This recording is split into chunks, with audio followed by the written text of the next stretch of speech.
are going to focus on essentially, you know, how do we get unstuck? So many people, they say, I'm just stuck. I'm stuck in my career. I feel like my relationships kind of, you know, on autopilot. I feel stuck in my relationship. You know, I'm just struggling with money. It seems like I can't quite create a change in my financial reality, even though I keep working at it and I keep trying to put out effort there. And no matter how hard I try, I just keep getting the same results. Like I get a little ahead and then I fall back. Like some expense comes up that, you know, always seems to sort of, you know, come out of nowhere and hit me. And then all of a sudden I'm back where I started after I worked so hard to save up some money, right? Or, man, I just can't lose weight. I'm the only one on the planet who can't lose weight. Other people can do it, but I'm broke, right? Like that kind of thing. Or sometimes we feel stuck emotionally. Like, hey, man, I'm just in this funk, you know? I feel sad and I've gotten stuck in this like sort of anxiety loop and I just can't seem to break out of it. Like, what's going on with me here? And so we're going to talk about what are the key things that people do when they're stuck, and then what are the key things that people do when they get unstuck and they're really creating different outcomes in their life and they're producing the vision of life that they really aspire to. And so if we look at where our focus and attention goes to when we're stuck is we tend to obsess about the problem that we perceive, number one, meaning we're looking at, you know, how we're stuck or the thing that's not working or, you know, what we want to see change, and our focus is going to what's not working. And then a lot of times we focus on why it's not working, and then we can just kind of loop in that area, right? In that perception of reality of what's not working and why it's not working, and what's not working, why it's not working. And then we really do get stuck, right? We really do tread water in that sense. And so, we're not able to access intuition when we are focused on what's currently happening. And then a lot of times we go to, you know, the way we got here or what has happened in the past that has caused our current circumstance in our mind or in our perception. And so when we're looking at the past, intuition doesn't have our answers in the past relative to what we want to create and what we have not yet known. We need to start looking toward the outcome we want to achieve. So the first step to getting unstuck is to name the outcome that we want in a very specific manner. And so if it's like with the body, well, what is the outcome we're wanting to achieve? Man, I want consistent energy all day long, and I'd like to weigh X amount, right? Or I want to be X% body fat, something like this. In my relationship, I want to know love and vibrancy and adventure and fun. And, you know, I'd like to be spending one-on-one time with my person, and, you know, this amount of time per week, I'd like to be spending quality time with the person that I love and I care about, and name what that looks like in a specific way as you possibly can. What is the amount of money you want to earn year over year, and what is the net worth you want to achieve, and what is the amount of money you want to have saved?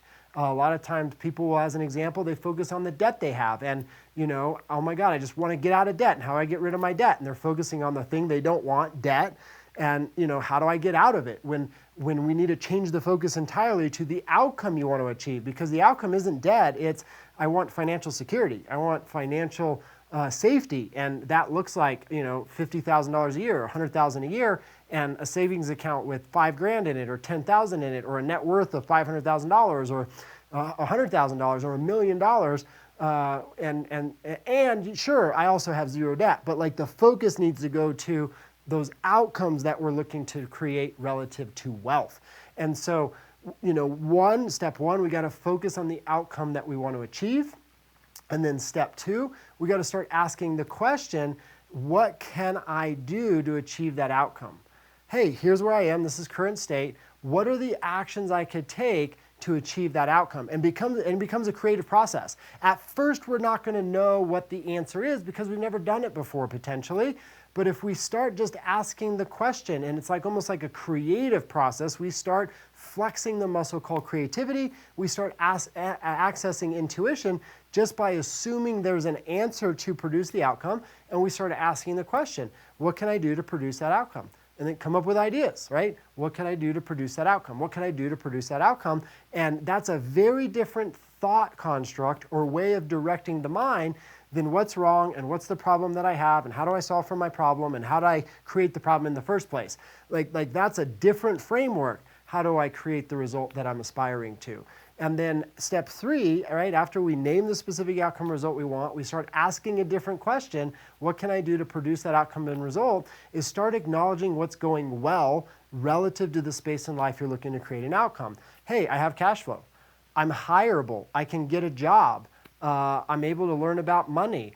And you know, it's like start to focus on what's going well, and then ask yourself, how can I optimize or build momentum on what's already going well, which is very different than what's not working, what is the problem, what is the challenge, and how do I eliminate that? Start instead going, what's going well, where am I making progress, and how can I optimize on that progress? Because the more energy you put toward the results you're producing, the more you're going to produce those results, and ultimately getting the result is the answer to the problem or the challenge that is before you. So it's a little counterintuitive. You don't want to focus on the problem and try to solve the perceived problem in the space. You want to get clear on what's the outcome that you actually want to achieve, and then let's get to work toward achieving the outcome, because the outcome is actually the answer to the struggle. The outcome and achieving the outcome is going to solve for the problem or struggle that is before you. And so it may seem kind of simple, and what I might be talking about here may seem like a little micro adjustment, and it is, but man, it will make such a huge difference for not only getting unstuck, but immediately feeling like you are no longer stuck. So another way we can think about this is we're never actually stuck, we just perceive that we are, right? We are never actually stuck, we just perceive that we are. But once our perception is we're stuck and we don't have a way forward, well, then we don't.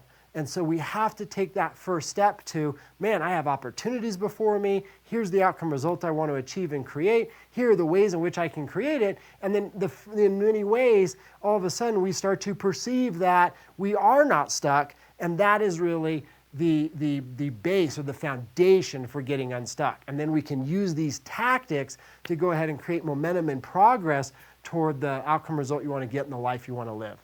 And so I hope these little adjustments are super supportive for you in understanding what's going on when we feel stuck. Another way to think about it is when I feel stuck, it's just a fire alarm that should go off telling me where I am, and it's like a little whisper saying, hey, you got to redirect here. You've gotten too focused on the problem. You've gotten caught in this loop called problem focus, right? Problem solution focus. And so let's make this little adjustment and go, hey, here's the outcome result I want to get. What are the ways in which I could get that outcome result? How could I achieve that outcome result? What's going well? How do I optimize it? And that mental framework is going to make a world of difference. Enjoy, and we look forward to seeing you in the next session.